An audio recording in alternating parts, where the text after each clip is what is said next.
эрхэм үндэд сургууль хүмүүжүүлэгчид, эрдэмтэн мэрэгэн багш, соён гэгэрүүлэгчид та бүхэндээ дэлхийн багш нарын 28, Монголын багш нарын 56 дахь өдрийн халуун мэндийг өргөн дэвшүүлье.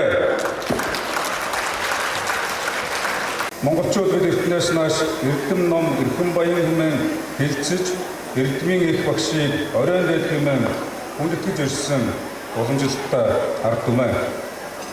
Монгол улсад орчин цагийн боловсролын салбар үүсэж хөгжөөд идүүгээ 101 жилийн ойгоо ухтаж хүүхээ бас бичиж байна.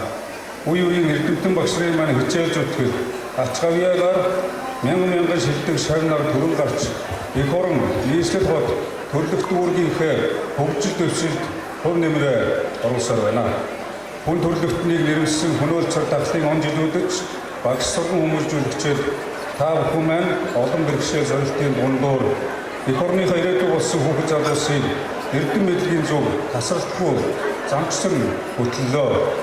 Надаа багнуур бахангаа дүүргийн төгсөгчид маань сүүлийн жилүүдэд эсэлтийн ерөнхий шалгалтын дүнгээр улс нийслэлийн хэмжээнд жил бүр төвшингээ ахиулж байгаа нь багш сурагчдын маань хамтын гавьяа зүтгэлийн үр дүн билээ. Энэхүү амжилтын цоо цаашид улам өргөжин хэлнэ гэдэгт итгэлтэй байна.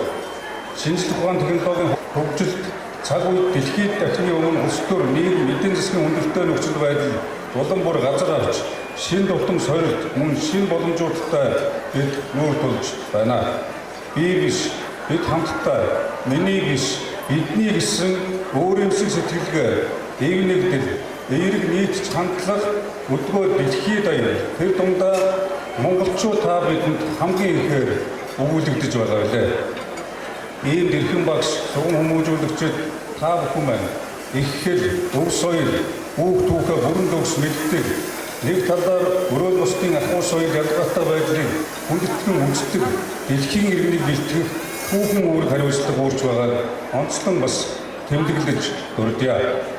Энэ нэгжигтэй цаг үед боловсролын талаар төрөөс баримтлаг бодлого, эрх зүйн баримт бичиг, хөтөлбөрүүдийг шинээр тодорхойлох, нийгмийн захиалгын дагуу боловсролын салбарт эрх зүйн шинжилгээ хийх, боловсролын багц хуулийг улсын хурлаар хэлэлцэж эхлэх гэж байна.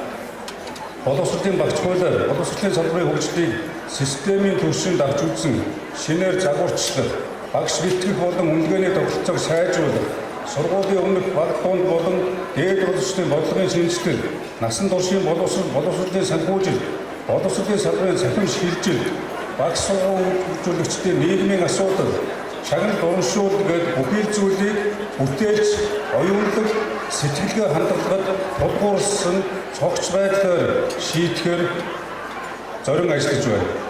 Эрдэмтэн багш нар та бүхэнд Монгол улсын их хурл, засгийн газрын нэрийн өмнөөс болон уяасаар шин сэтгэлийн талархал илэрхийлж эрдэм номын гэгэн үйлсэд их амжилтыг хүсэн өрөөё.